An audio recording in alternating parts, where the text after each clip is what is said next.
The NHL should be horrified with the way the Florida Panthers are playing right now because they're getting better in every period that they're playing in their first round series. They're just going to keep getting better, especially because of the addition of a key defenseman who will finally take the ice for the first time in weeks in game 3 of this series on Saturday. And Paul Maurice might have to make some line changes due to an injury. All of this is going to be coming up on this episode of Panthers Digest. Guys, thank you so much for joining me. I am Greg Andrews, and please hit that subscribe button down below so you can stay up to date with all news and information pre-post game analysis about your defending Stanley Cup champion, Florida Panthers.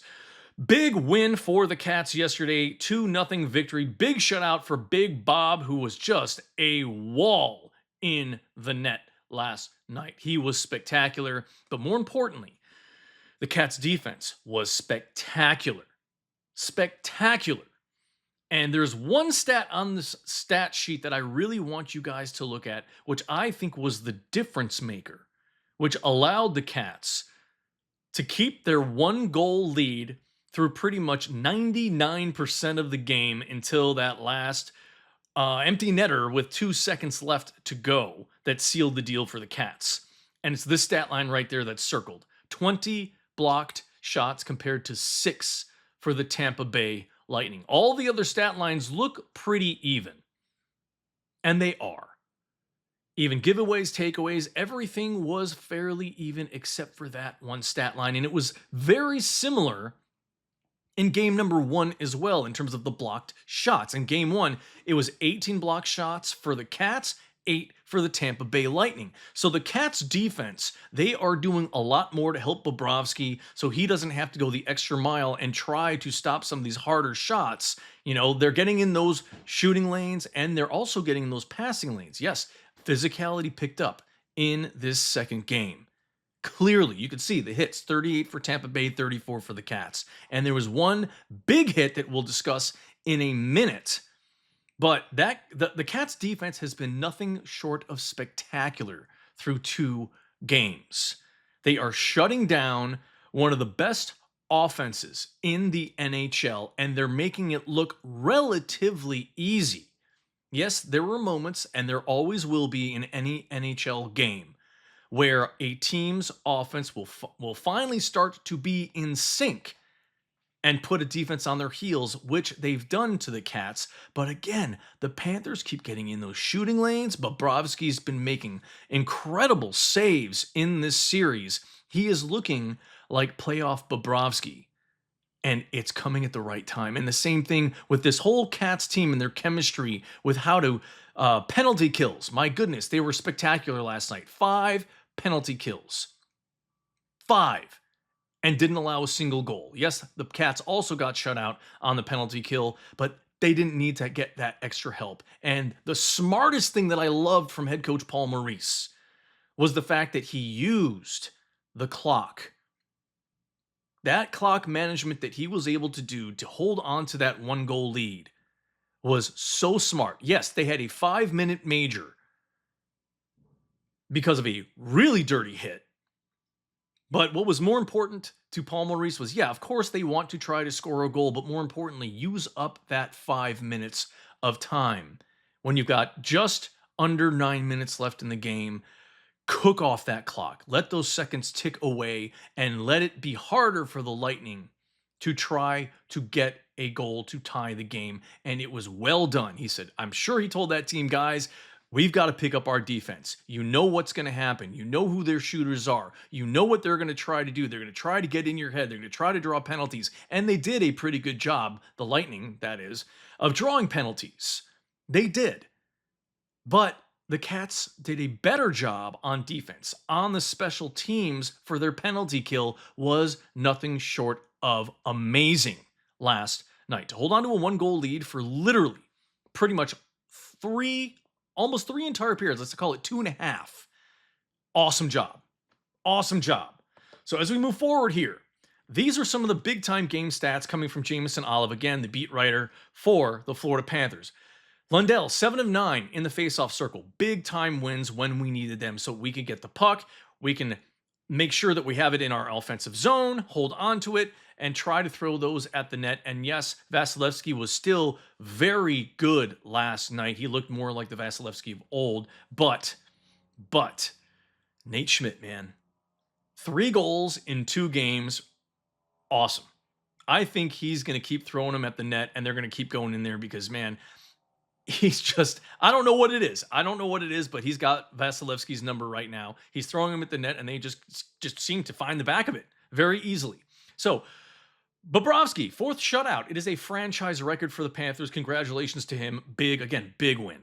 And when you're shutting out a team that's as high-powered offensively as the Tampa Bay Lightning, as talented as they are, that is a big-time shutout, a big statement win. And that is what I'm saying when I was like, the NHL needs to be horrified with the way this team is playing right now because they are clicking on all cylinders on offense and defense. They're playing really cerebral hockey, very smart. And the coaching staff is making the right moves when they need to in terms of line changes, picking up the defense, picking up the offense, making sure the puck when it's in the corners when they need to try to eat up some of that time to hold on to their leads. Very cerebral, smart hockey guys. And Florida only allowed 6 shot attempts on the 5-on-5 in the third. That is remarkable defense. Remarkable defense.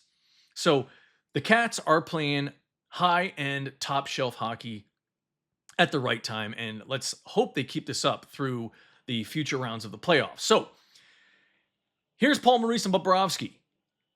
We all know he puts in a ton of time. You can't be surprised with how great he is. That's pretty much what we're looking at here. He says, Bob is great. Bob is Bob. He puts in the time. He puts in the effort. He's a phenomenal goaltender. And there is no update on Aleksander Barkov. With that brutal hit he took from Hagel last night, that was a cheap shot. Clearly, he left his skates, and you're going to see right here, this is a still shot that I tried to get where you can see Hagel leaving the ice, but you can see Jameson Olive said it was a dirty hit. The puck was nowhere near, and Hagel left the ice. He jumped off the ice and was targeting Barkov the whole time. Dirty hit, and what is more important now is the NHL has a scheduled phone call with the Tampa Bay Lightning to go over whether or not Hagel will have more time off of the ice because it was a cheap shot or an illegal hit. So we will see what happens with that. Possibly today, maybe tomorrow. We will see, guys. I don't want to speculate too much on that because, again, this is something that is an ongoing process with the NHL and the Tampa Bay Lightning to see what will happen with Hagel for game number 3. So moving forward right now, Paul Maurice, again, is not sharing any information on what is going on with Barkov. There is no update. Literally, when he was asked yesterday about the status for Barkov, does he have any update on him? His simple answer was, nope. So there's nothing there. Nothing's come out as of yet. I'm sure we'll probably get something later today or something tomorrow before the game. But for being a Panthers fan and knowing this team as well as I do, Barkov, even when things happen like this, he's going to be ready to go. He looked shaken up. I bet he was a little dizzy because to me, he could have gotten a concussion. I don't know. Again, speculation, and I don't want to do that. But we will see. I'm sure there will be an update eventually. We will find out soon. And as you can see here, Seth Jones said, he's an irreplaceable player. They need him on the ice. He is super important to this team to help them generate offense. And on the defensive side, I've said this so many times in all these episodes, that he is such a difference maker on defense with that poke check, that forecheck, that long reach, the body, the way he throws it around, the skill that he has with his hands and the stick is incredible. Incredible.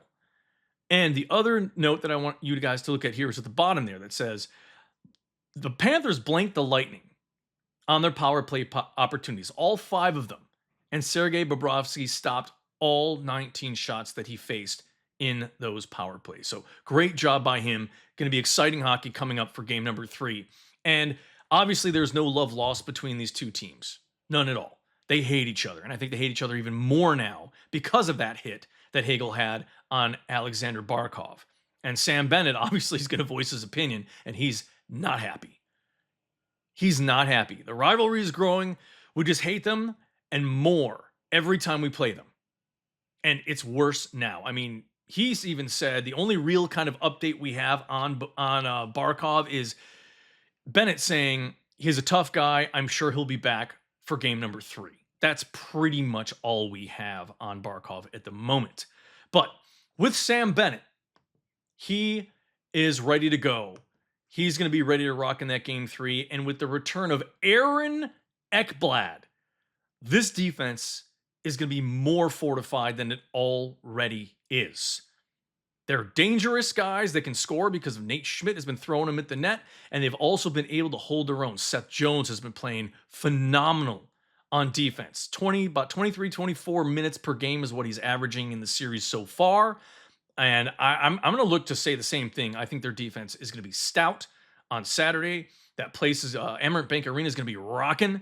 And with Ekblad's return and Chucky on the ice and the team 100% back together, and this chemistry is working and flowing right now, they are dangerous. They are the most dangerous team in the NHL right now because they're going up against a very high-powered, tough Lightning team, and they are taking it to them right now with a 2-0 series lead, heading back home for game number 3 on Saturday at 1 p.m. Guys, that's all I got for you today. Enjoy the game on Saturday. If there's any updates on Barkov, any line changes, which it doesn't look like there's going to be right now, but when Ekblad is inserted into the lineup again, I will have some updates for you. So check back with me tomorrow for another episode of Panthers Digest, and don't forget to click that subscribe button down below and leave a comment. I want to hear what you guys have to say about the episodes as well as what is happening in your life with the Florida Panthers. And if there's any topics you'd like to talk about or have me do some research on, please feel free, leave a comment and subscribe. I will talk to you guys tomorrow. Have a wonderful Friday.